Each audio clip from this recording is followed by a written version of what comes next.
दोस्तों, मैं हूं मोहम्मद अली जिन्ना। मेरे ही कारण भारत पाकिस्तान बंटवारा हुआ था।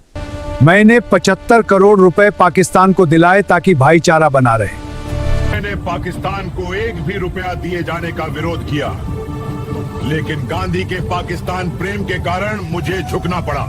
यह कहानी 1947 की उस तपती दोपहर से शुरू नहीं होती जब सीमा रेखा खींची गई थी, बल्कि इसकी जड़ें सदियों पीछे और हजारों मील दूर लंदन की उन गलियों में छिपी हैं, जहां एक नौजवान भारतीय अपनी पहचान तलाश रहा था। 25 दिसंबर 1876 को कराची के खारादर इलाके में एक बच्चे ने जन्म लिया। पिता जिन्ना भाई पूंजा एक संपन्न व्यापारी थे। उनका परिवार खोजा जाति से था, जिन्होंने सदियों पहले हिंदू धर्म से इस्लाम अपनाया था। उस बच्चे का नाम रखा गया मोहम्मद अली जिन्ना। जिन्ना बचपन से ही मेधावी थे और 1892 में वे वकालत की पढ़ाई करने लंदन चले गए। लंदन की आबोहवा ने जिन्ना को पूरी तरह बदल दिया। वे एक ऐसे अंग्रेज भद्र पुरुष बनकर लौटे जो नमाज से ज्यादा कानून की किताबों और सूट बूट की शान में यकीन रखते थे। लेकिन जब 1896 में वे भारत लौटे तो उनके पिता का कारोबार डूब चुका था। जिन्ना के पास न दौलत थी न पहचान, बस था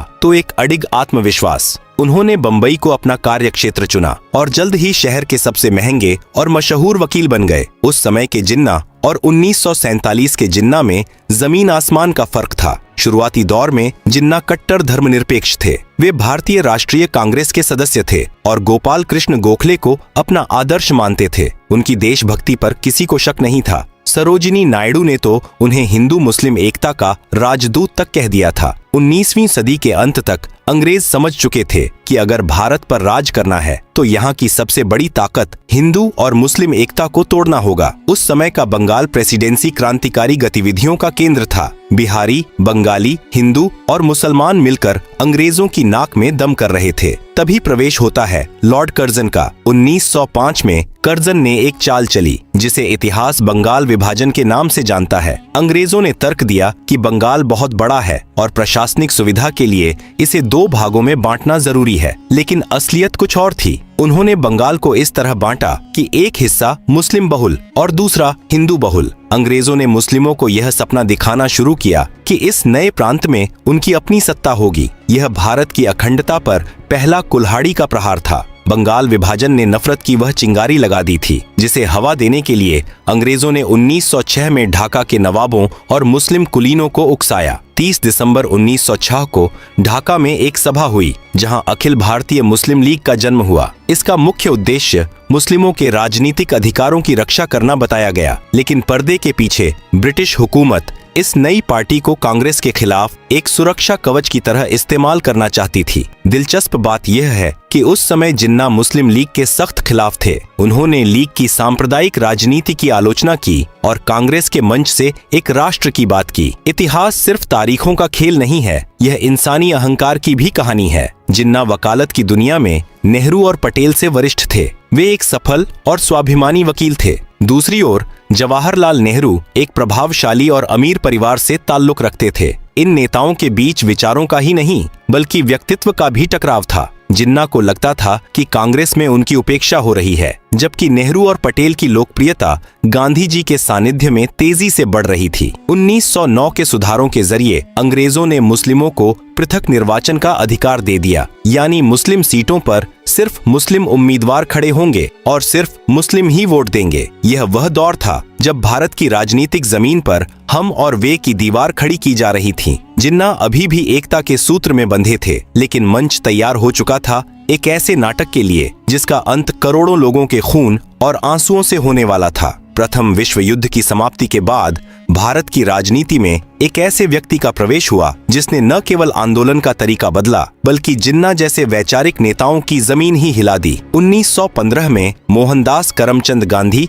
दक्षिण अफ्रीका से भारत लौटे। जिन्ना और गांधी दोनों ही वकील थे, दोनों ही गुजराती पृष्ठभूमि से थे, लेकिन उनके काम करने का तरीका बिल्कुल अलग था। जिन्ना बैठक कक्ष की राजनीति, कानूनी दलीलों और संवैधानिक चर्चाओं के कायल थे, वहीं गांधी जी ने राजनीति को बैठक कक्ष से निकालकर धूल भरी सड़कों पर ला खड़ा किया। 1916 में जिन्ना ने अपनी राजनीतिक सूझबूझ से लखनऊ समझौता करवाया। यह वह समय था जब कांग्रेस और मुस्लिम लीग एक ही मेज पर बैठे थे। जिन्ना को लगने लगा था कि वे हिंदू मुस्लिम एकता के सबसे बड़े पुल बन चुके हैं। लेकिन 1920 का दौर आते आते स्थितियां बदल गईं। गांधी जी ने असहयोग आंदोलन और खिलाफत आंदोलन को मिलाकर एक जन सैलाब खड़ा कर दिया। जिन्ना इस धार्मिक भीड़ वाली राजनीति से बेहद डरे हुए थे। उन्हें लगता था कि सड़कों पर उतरी भीड़ लोकतंत्र के लिए नहीं बल्कि अराजकता के लिए है। इसी वैचारिक मतभेद के कारण 1920 में जिन्ना ने कांग्रेस से इस्तीफा दे दिया। यह भारतीय इतिहास का वह मोड़ था जहां से रास्ते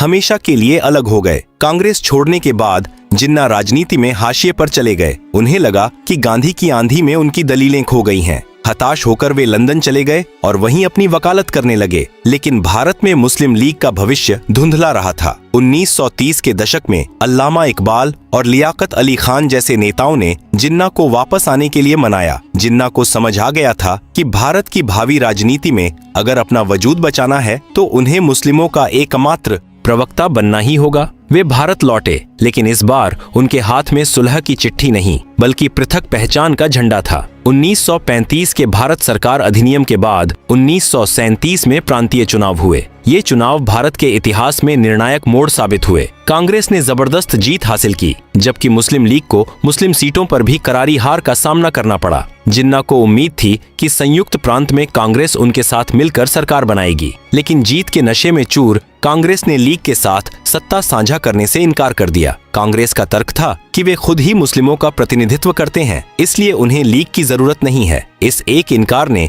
जिन्ना के मन में यह डर बैठा दिया कि आजाद भारत का मतलब हिंदू राज होगा, जहां मुस्लिमों की कोई सुनवाई नहीं होगी। 1937 की हार और कांग्रेस के व्यवहार ने जिन्ना को पूरी तरह बदल दिया। जो जिन्ना कभी शेरवानी पहनने से कतराते थे, अब वे कायदे आजम के रूप में उभरने लगे। उन्होंने एक खतरनाक विचारधारा तैयार करना शुरू किया। हिंदू और मुस्लिम केवल दो धर्म नहीं बल्कि दो अलग अलग सभ्यताएं हैं जो कभी एक साथ नहीं रह सकती। मार्च 1940 में मुस्लिम लीग के लाहौर अधिवेशन में पाकिस्तान प्रस्ताव पारित किया गया। जिन्ना ने अब स्पष्ट रूप से एक अलग देश की मांग रख दी थी। इसी दौरान सावरकर की हिंदू राष्ट्र की अवधारणा और अन्य संगठनों का उदय भी हो रहा था, जिसने जिन्ना के दावों को और खाद पानी दिया। अब लड़ाई केवल अंग्रेजों से आजादी की नहीं थी बल्कि इस बात की थी कि उस आजादी का मालिकाना हक किसके पास होगा। सत्ता की यह भूख और सुरक्षा का यह डर अब एक ऐसी आग में तब्दील होने वाला था जिसकी लपटों में पूरा उपमहाद्वीप झुलसने वाला था। द्वितीय विश्व युद्ध के बाद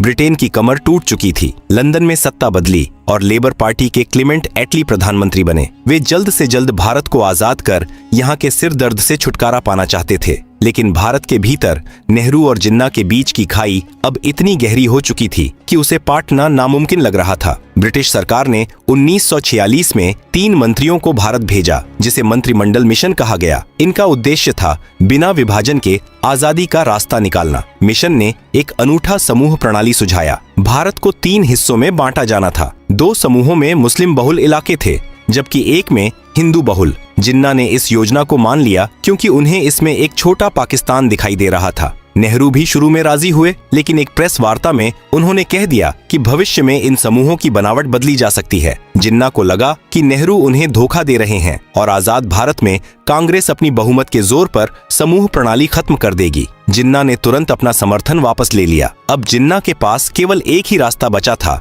शक्ति का प्रदर्शन। 16 अगस्त 1946 यह भारतीय इतिहास का सबसे काला दिन था। जिन्ना ने प्रत्यक्ष कार्यवाही दिवस का आह्वान किया। उनका संदेश साफ था, अगर संवैधानिक तरीके से पाकिस्तान नहीं मिला तो हम इसे लड़कर लेंगे। बंगाल में उस समय मुस्लिम लीग की सरकार थी और हुसैन शहीद सोहरावर्दी मुख्यमंत्री थे। उस दिन पुलिस को छुट्टी पर भेज दिया गया और दंगाइयों को खुली छूट दी गई। कोलकाता की सड़कों पर वह हुआ जिसे सोचकर आज भी रूह कांप जाती है। अगले 72 घंटों में 5000 से ज्यादा लोग मारे गए। यह हिंसा नोआखाली और फिर पूरे बिहार और पंजाब में फैल गई। लाशों से लदी ट्रेनें और जलते हुए गांव इस बात की गवाही दे रहे थे कि अब साथ रहना संभव नहीं है। दंगों के बीच अंग्रेजों ने एक अंतरिम सरकार बनाई जिसमें नेहरू प्रधानमंत्री और लियाकत अली खान वित्त मंत्री बने। यह सरकार नहीं बल्कि एक युद्ध क्षेत्र था। लियाकत अली खान ने वित्त मंत्री के रूप में नेहरू के हर फैसले में अड़ंगा लगाना शुरू किया। वे फाइलों को रोक देते थे और कांग्रेस के मंत्रियों को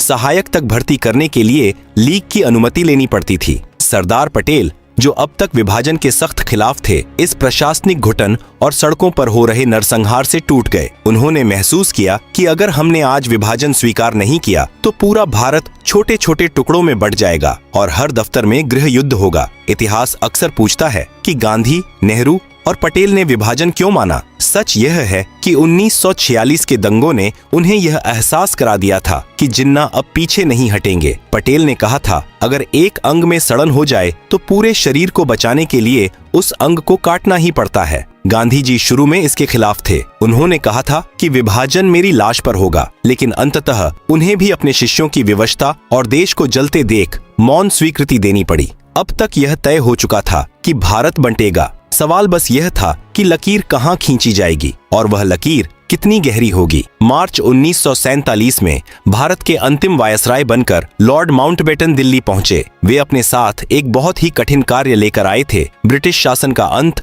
और सत्ता का हस्तांतरण। माउंटबेटन ने आते ही समझ लिया कि देश की नसों में सांप्रदायिकता का जहर इतनी तेजी से फैल रहा है कि अगर जल्द ही उपचार नहीं किया गया तो पूरा भारत एक लावारिस लाश बन जाएगा। मूल रूप से अंग्रेजों ने भारत छोड़ने की तारीख जून 1948 तय की थी, लेकिन माउंटबेटन ने इसे 10 महीने पहले खिसकाकर 15 अगस्त 1947 कर दिया। माउंटबेटन को डर था कि अगर वे रुके तो दंगों की आग ब्रिटिश सैनिकों को भी अपनी चपेट में ले लेगी। तभी प्रवेश होता है सिरिल रेडक्लिफ की, जो एक ब्रिटिश वकील थे और जिन्हें इससे पहले कभी भारत आने का अनुभव नहीं था। उन्हें केवल 5 हफ्ते का समय दिया गया ताकि वे दुनिया के सबसे जटिल भूगोल पर एक लकीर खींच सकें। रेडक्लिफ ने बंद कमरों में पुराने नक्शों और जनगणना के आंकड़ों के आधार पर कलम चलाई। उन्होंने यह भी नहीं देखा कि उनकी खींची लकीर किसी का आंगन 2 हिस्सों में बांट रही है या किसी के खेत को दूसरे देश में डाल रही है। पंजाब और बंगाल, जो कभी भारत के फेफड़े थे, उन्हें बेरहमी से चीर दिया गया। विभाजन केवल जमीन का नहीं था, वह भावनाओं,